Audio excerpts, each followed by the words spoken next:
Groupe policière municipale à Besançon, où elle s'est suicidée sous la pression de la haine transphobe généralisée de notre société.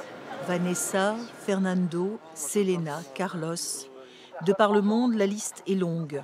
Des personnes transgenres assassinées ou suicidées parce que reconnues de sexe masculin ou féminin à leur naissance, elles ressentent profondément que leur identité est autre. Cette année, on est à 368 personnes, ça augmente d'année en année.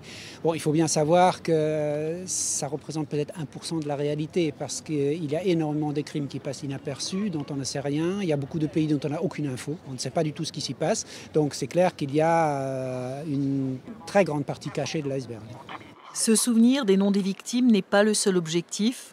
Les participants à ce rassemblement annuel veulent aussi rappeler qu'ils souffrent eux-mêmes de transphobie et de rejet. La peur de la différence, la peur de l'inconnu et surtout la méconnaissance et le refus de s'informer. Parce que les sources pour s'informer sur la transidentité, elles sont nombreuses. Les gens ne s'informent pas, se contentent de ce qui se raconte de bouche à oreille et malheureusement, ça ne nous aide pas. En Alsace aussi, les personnes transgenres ont du mal à simplement exister comme tout le monde, alors qu'elles pourraient être un ferment dans la société pour dépasser la simple classification homme ou femme.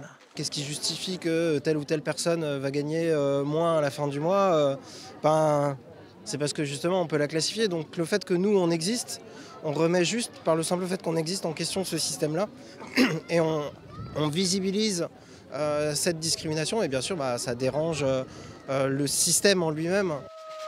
Et les participants n'hésitent pas à braver le froid pour appeler de leur vœu un monde plus chaleureux.